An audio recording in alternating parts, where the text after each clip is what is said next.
These are the world's smallest apartments. They are known as coffin homes. Inside, it's impossible to stand up or even stretch your arms. Some aren't even wider than the residents' shoulders or longer than their body. Despite this, these coffins are utilized as a living room, a kitchen, and a bedroom at the same time.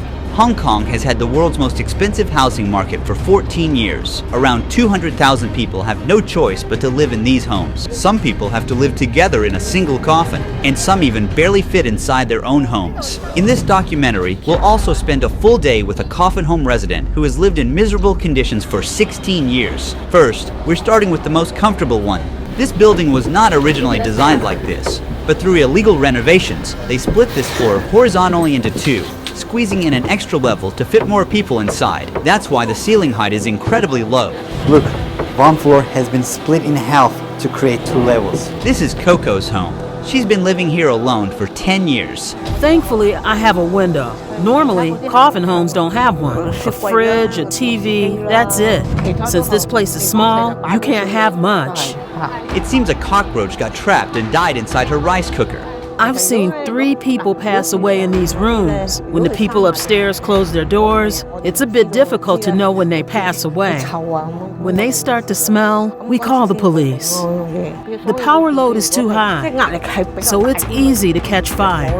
But first, let's peel back the walls. Now we're faced with dozens of people packed like sardines. An 800 square foot apartment is divided into 30 coffin-sized units. These homes lack windows for fresh air or even sunlight, and inside each claustrophobic closet is a person silently battling depression and anxiety. Hello! Hello, hello. How long have you been living here? About 6 years. They live in a space where even one person can hardly fit. Along the walls, hooks hold clothes, bags, and personal items. One side of the headboard doubles as an all-purpose shelf, while the door is packed with electronics and cables. Cleaning supplies and bottles are stored at the bottom.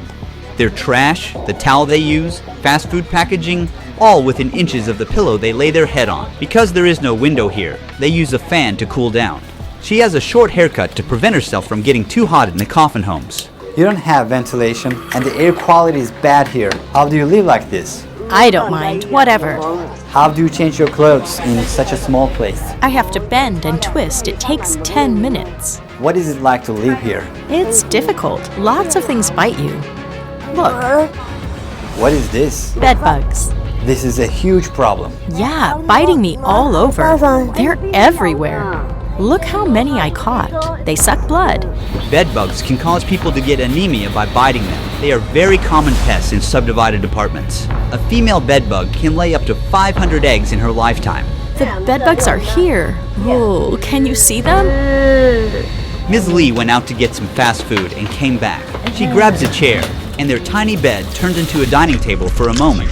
In these homes, the internet is almost as important as electricity and water. For most residents, their cell phones are all they have in terms of entertainment. What is your job? I'm a part-time cleaner. How much do you earn per month? $650 US. How much is the rent for your unit? $320 US per month. So half of your income goes to this 16 square feet unit. I don't have anywhere else to live. And gets back home at 5 a.m. What is your job? Metal work, How much do you earn per month? $1,250 US. What is it like to live here? Of course, not good. Narrow, really narrow. My cell is very simple. A TV, bed, basic daily stuff, a blanket, and a pillow. Nothing else. So where do you see yourself in 10 years? I'll be dead by then. Oh, hopefully no. Approximately 7.5 million people live in this city. Get a bird's eye view of Hong Kong, and you'll be faced with a massive metropolitan city rising from the jungle like shoots of bamboo. There is only a limited amount of buildable land on the island. With space so scarce, desperate solutions have emerged, including a 10-story building built on top of an 8-story parking garage. This city is at full capacity. Meet John. His door was open as he couldn't fit inside his home if he closed it. His left shoulder sticks out of the coffin. He's a big guy and it must be hard to live in such a tight place. How is life here? Look around. How would you feel? Do you have any family? I used to. My wife left me because of my gambling.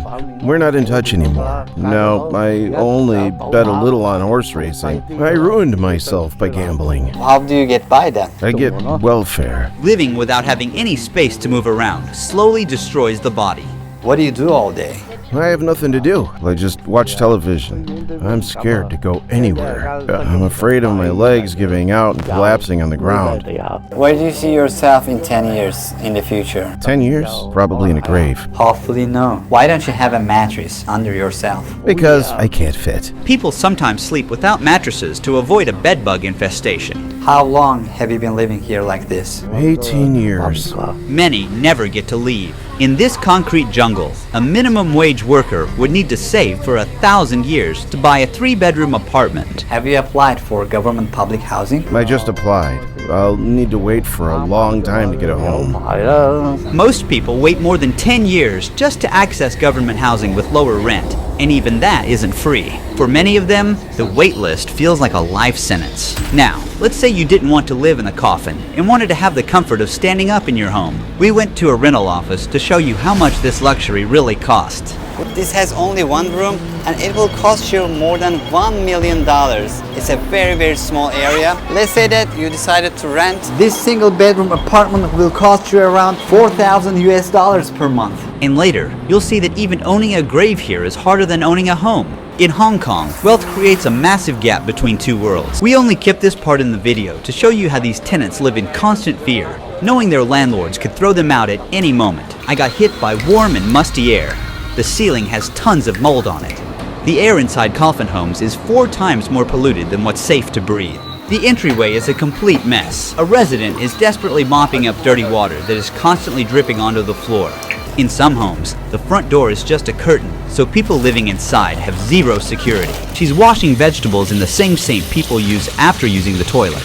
This puts them at a serious risk of contamination, as fecal bacteria like E. coli and Salmonella could get on her food and make her sick. Mr. Lee is one of the many people staying in a coffin while still alive. His home is the most crammed one we've seen so far. In Hong Kong, prisoners get 80 square feet of space with a personal toilet. Unlike the 16 square foot homes, they also have enough space to stand up in. In that same space, 10 coffin homes could be stacked on top of each other. Wong invited us to tag along on his short daily routine outside.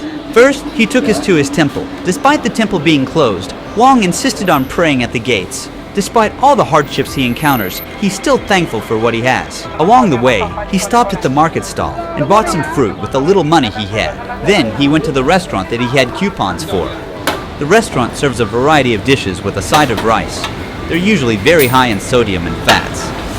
He felt embarrassed about using meal vouchers, so he preferred to eat at home. The first thing he does is put his groceries into a fridge shared with more than 20 people. After that, Wong climbed into his home and started eating his food. His sedentary lifestyle and the unhealthy foods offered at the restaurants are ruining his health.